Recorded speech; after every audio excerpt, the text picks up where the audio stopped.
Hmm. Pagka ganyan, sulit na sulit po mga ka-farmers. Oh. Lalaki ng bunga. Kaya lang bago natin mapalaki ito ng ganitong gusto, syempre medyo magtatagal po tayo ng buwan. Kaya kung halimbawa 4 na buwan, yung regular po na pitasan mula po sa bulaklak, mag-additional po tayo ng 1 week. O ikaw mo itong ating ginamit na ito mga katribya po ay advance po siya ng 1 week. Kaya sa 4 months ay halos ganito na po kalalaki yung ating kalamansi. Kaya kung hindi tayo maiinip mga katribya, tayo po ay makaka-harvest din ng ating pong kalamansi. At tulong din po yan ng ating pong organic fertilizer. Siyempre yung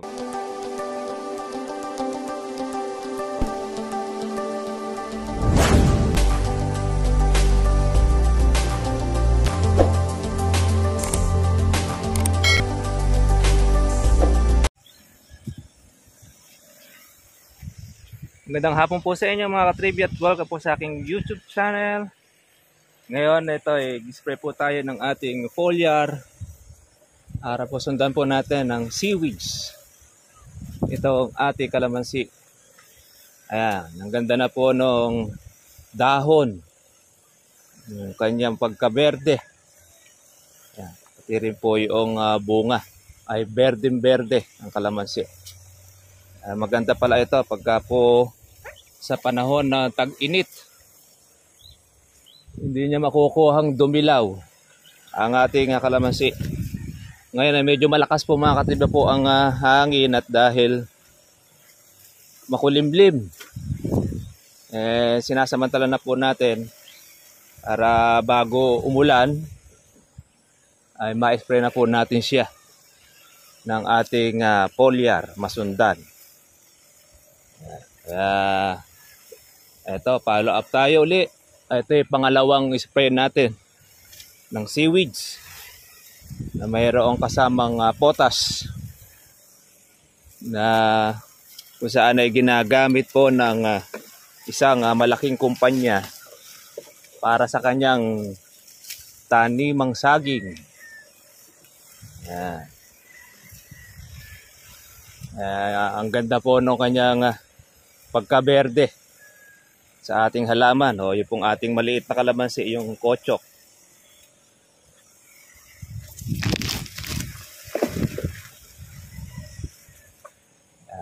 Malabas na rin po ang ibang mga bulaklak.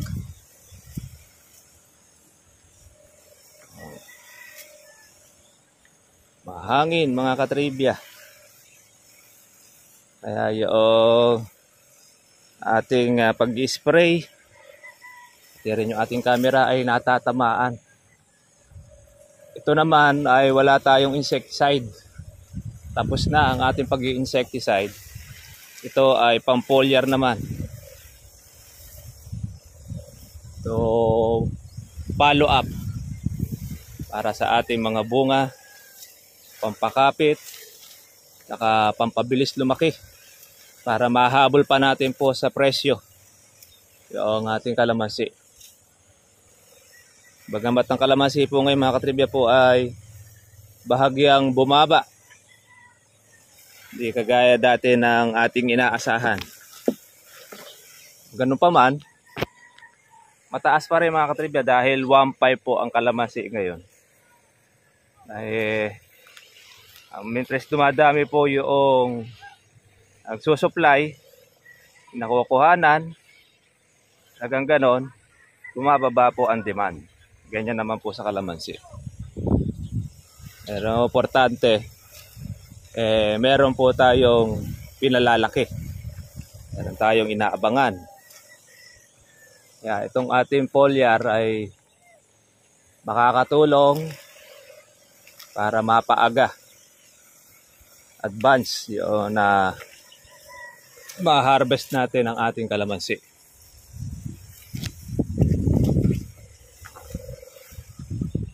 Sakali makaabot pa tayo sa magandang presyo. Ang ganda po nung dahon, kumikilap. Yung dahon ng ating kalamansi. Pati Pati bunga niya, berdeng berde. Yan pala ang epekto ng ating foliar. Ay lalo na ito ay naulan pa ng malakas. Sigurado at maglalabasan po ang mga katribya po ang mga bulaklak ng ating kalamansi.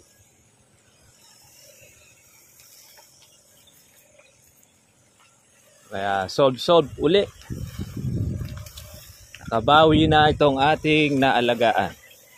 Mula doon sa dati na puno ng bunga, di natin napitas, nahirapan, nahusto, nasaktan ng kalamansi natin. Kaya ngayon ay nagbabawi. At eto ngayon siya. Maganda-ganda na po ngayon ng puno, yung sanga ng ating kalamansi.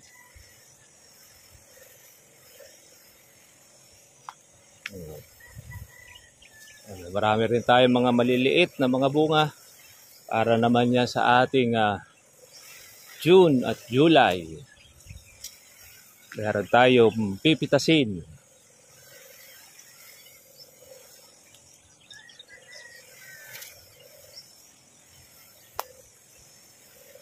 Pagkatapos, yan, yung ilalabas na bulaklak ngayon ay para naman yan sa Agosto at Setyembre. Yan ang bulaklak ng Mayo. Siyempre, hindi na po mataas ang presyo niyan pagka August at September. Yan na po ang bunga ng panahon. Alagaan mo, hindi ka mag-alaga, ang mga bunga ay mga buo. Kaya kami, di na po kami mag-i-spray ng pang-insecticide pagka buwan po ng Mayo. Dahil pumatak na po ang ulan. Ayan o. Yung mga pitasin ay bumubukod. Dahil malaki na. Nagiging puno. Kung mo itong ating kalamansi ay hindi naman siya ganong marami ang bunga, palalakihin na po natin para po masulit. Kasi ay dumoble ang timbang ng ating kalamansi. Ayan, no? Kaya masarap pong manghalaw dahil malalaki. Ang kalamansi malakas pong lumaki kasi naulan. Kaya ang mga buyer ay talagang magsasamantala silang magbaba ng kanilang presyo dahil meron na po silang dahilan, naulan wika ang kalamansi. Mabilis lumaki.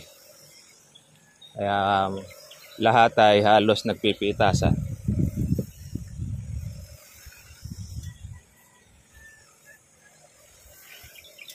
Yan, importante ay matamaan lang po natin ang ating mga dahon.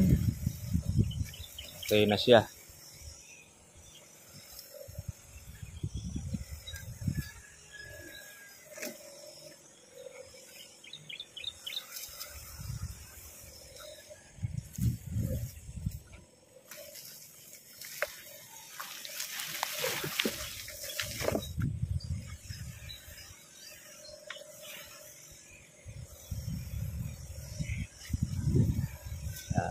Spray tayo mga katribya para sa ating kalamansi. Nakikita na po natin ganda po ng kanyang resulta ng kanyang dahon. Magandang berdeng berde.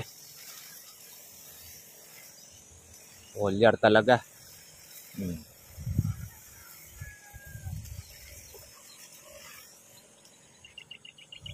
Makilap. Si bunga niya ay kumikilap din.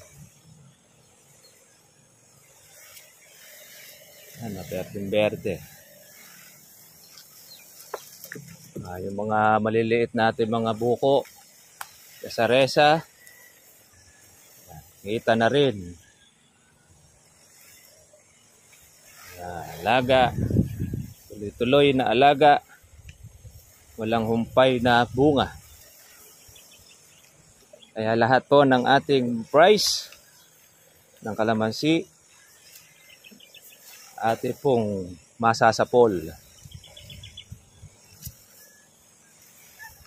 Tayo na lang mga katribya po ang magkokontrol doon sa ating bunga kung pwede nang pitasin or hindi. Pag nagustuhan natin ang presyo at swak na, yun, saka natin siya papipitas.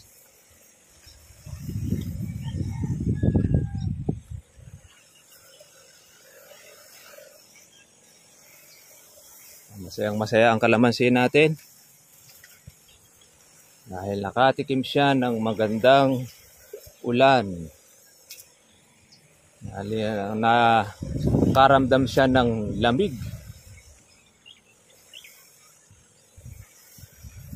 Mula nang umulan ng malakas, 3 araw na nakakalipas, hindi na uli na sundan pa. Kaya di pa po tayo nagtitiklop ng ating hose dahil may posible na baka hindi po maulan na masundan ay makapagpatubig pa tayo mga katribya. Sana naman ay tuloy-tuloy na yung ulan para medyo guminhawa na po yung ating trabaho.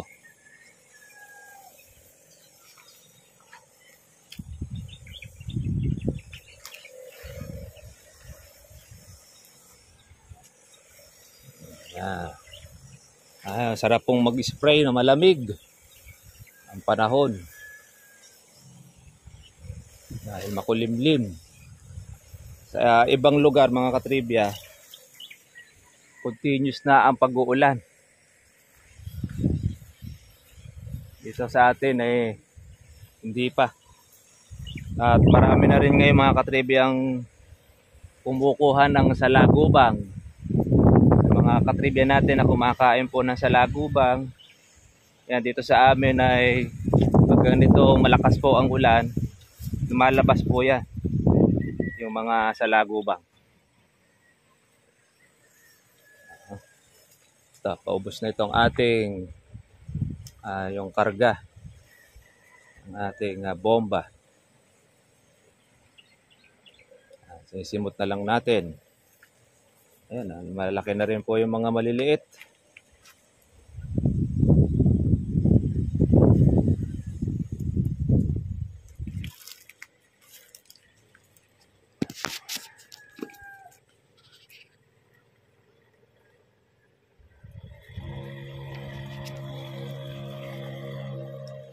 Ikuha na rin natin, tik-tik, sayang eh.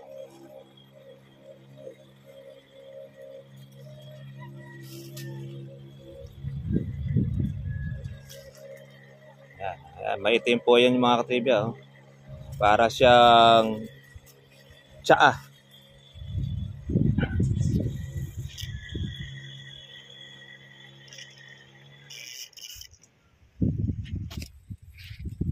Okay mga katribya. At konting karga na lang din po yung ating pag-spray. Tayo po ay matatapos na habang hindi po pumapatak po ang ulan. Kunin po natin, sulitin na po natin ang ating pag-spray. Ito mga katribya, galing pong magpalaki ng bunga yung ating sinampol na foliar. Kita natin po sa inyo mga katribya po yung ating kalamansi. Ayan, kita naman po ninyo yung kanyang dahon.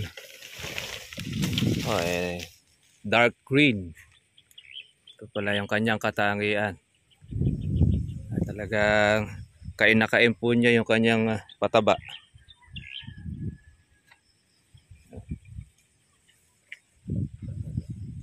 Wow. Kung pipilitin natin ito, pwede na natin to pitasin. Kaya lang palalakihin po muna natin. Kaya lang syempre, pagka po lumaki na po ang kalamansi, iba na rin po ang presyo. Hindi na po talaga yung kagaya ng dati. Maliban na lamang kung pag naubos po ang saksa ay tataas po uli. Sana naman mga katribya, matsyempohan natin yung magandang presyo. Ayun, dami pong mga maliliit to. Ito po yung mga tagtag na buko. Yung mga bulaklak ang tataba naman.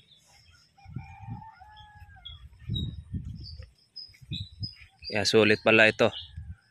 Magandang gamitin ito sa tag-araw. Ayan, yung mga buko natin yung mga maliliit na mga bulaklak ngayon magandang pampakapit. Ayan. Kaya malaki po yung nakikita nating pag-asa rito sa ating kalamansi.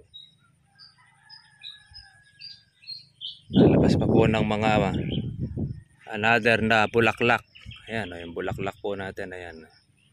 Yan, yung labas na yan, hindi na po natin ito aalagaan. Kung di bagkos, ulan na po ang bahala sa kanya. Pati rin po yung mga bunga na yan, ulan na rin mga katribya. Yung magpapalaki. Siyempre pati na rin po yung ating foliar na ginamit. Yan na po ang makakatulong. Tingnan niyo po yung kalamansi nating wala pong dahon. O yan o. Kakaroon na po siya mga katribya po ng usbong.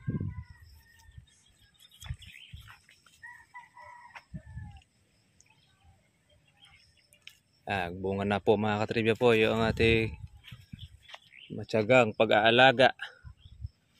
At meron matira sa ating kalamansi, meron tayo pang maintenance at meron po tayong kikitain. Malaking tulong po ito sa lahat po ng mga farmers. Nakita naman ninyo, laki ng bunga.